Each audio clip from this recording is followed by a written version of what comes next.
In this video, I am going to be discussing what I think is ultimately more important. So basically we have the NBA versus March Madness, or what it should be called, the NCAA Division I Men's Basketball Tournament. Yeah, I can see why people call it March Madness, but it really shouldn't be called March Madness, and I don't like that name.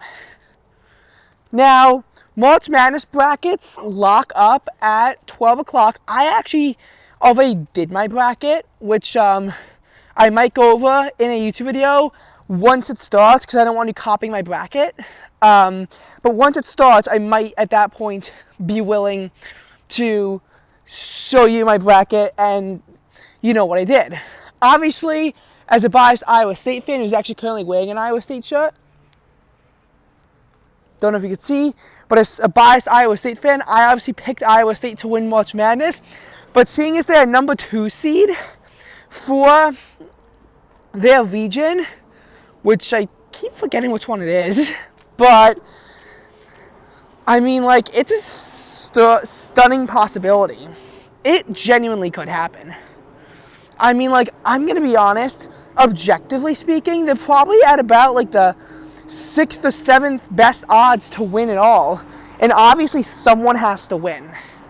Obviously someone has to win. And this is going to go on into the first week of April. That being said, that's also when the NBA playoff race gets really intense.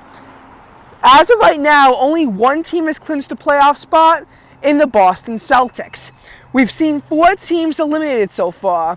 The San Antonio Spurs, the Portland Trail Blazers, the Washington Wizards, and the Detroit Pistons.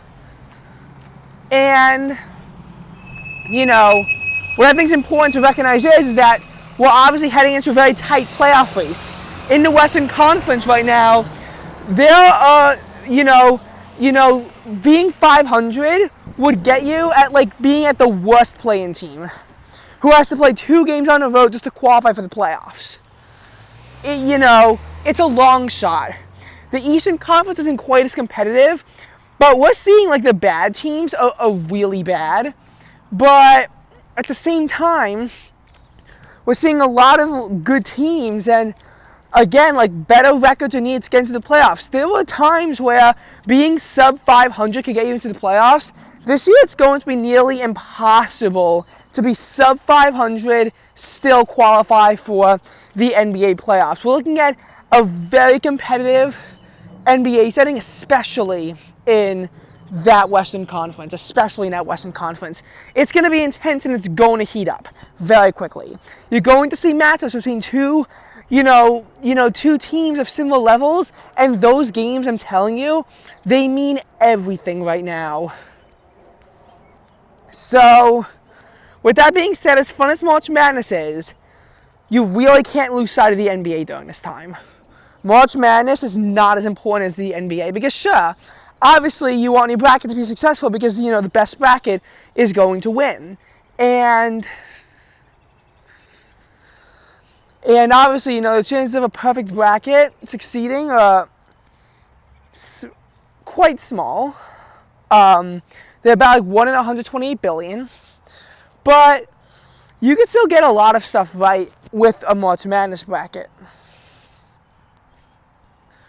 Like, you could. There's a lot to be excited about here. That being said, though, again, like, the NBA, the playoff race is heating up. And those playoffs are going to begin right around the time March Madness ends. And then they go on for 2 months.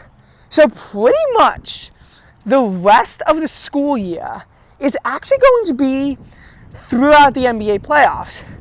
Well, not quite. At least in my school, we have break mostly during the first round. And then we don't really see each other that much during the second round in some cases because of APs. Depends on how many you're taking. And then, of course, you get to the third round in the NBA Finals. And first of all, no, I'm not a fan of how drawn out the NBA playoffs are. I think that, obviously, yes, the NBA Finals, the conference finals should be 7-round series. But, like, we only need 5 games for the second round and 3 for the first round, similar to what baseball does. Am I saying this partially because I'm upset that the Sixers blew a 3-2 lead in the second round? Yes. That is part of it. But also, I just don't like how long we have to wait. Because in the NBA Finals, it's realistically that it could go on past Father's Day. It could literally go on past Father's Day. Past Father's Day, it could go on. And that's what I don't like about it. I mean, maybe not every year, but, like, think of the date that, like, it ends. Yeah, it goes on really late. So am I a fan of that? No. I think that a playoff series that starts in mid-April should be done by the beginning of June. But unfortunately, I'm not the one in charge of the NBA. You know, with that being said, though, I think that as much as this is like a very long and painful series that gets dragged on for 2 months, I think that the NBA, the playoff race itself, is in some ways more interesting than the actual playoffs with how drawn out and slow the playoffs actually are. And if you lose sight of March Madness, you could be in for some ugly surprises. Let's say that your favorite NBA team, for example, is currently sitting at 41-27. I'm pretty sure that's the Knicks record. And I'm pretty sure that if anyone's watching the video, it's going to be a Knicks fan. So I'm just going to use that. What if the Knicks don't do so well? What if you get back and then they say 45-34? Well, that's not good for the Knicks.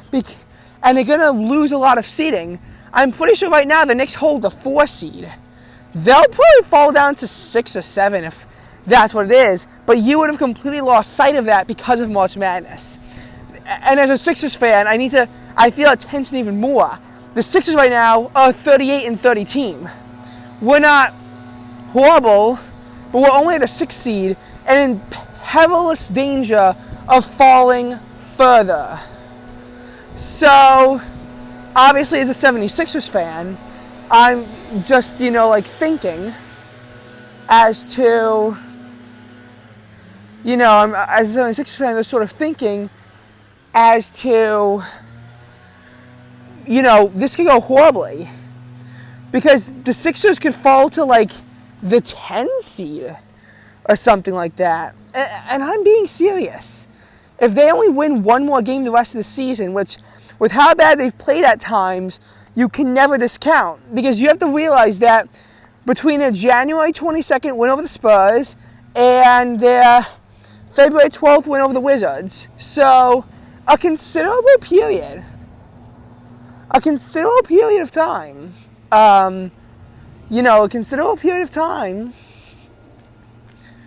they literally won one game on February 1st against the Utah Jazz. This Sixers team has not been good recently. I don't like watching them because they are horrible and they're unwatchable. They play competently about a quarter of the time. It's infuriating. That being said, though, I think that throughout March Madness, they could change a lot. Their floor is 38-42. Their cap, 52-30. Obviously, both those scenarios are unrealistic, but at this point, I could genuinely see the Sixers getting to 44 wins. I could see the 76ers getting to 44 wins, which isn't great, but 44 wins, that could be a 7 seed, a 6 seed even. 44 wins is not that horrible. Okay, now that I'm completely freezing from this rain, yeah.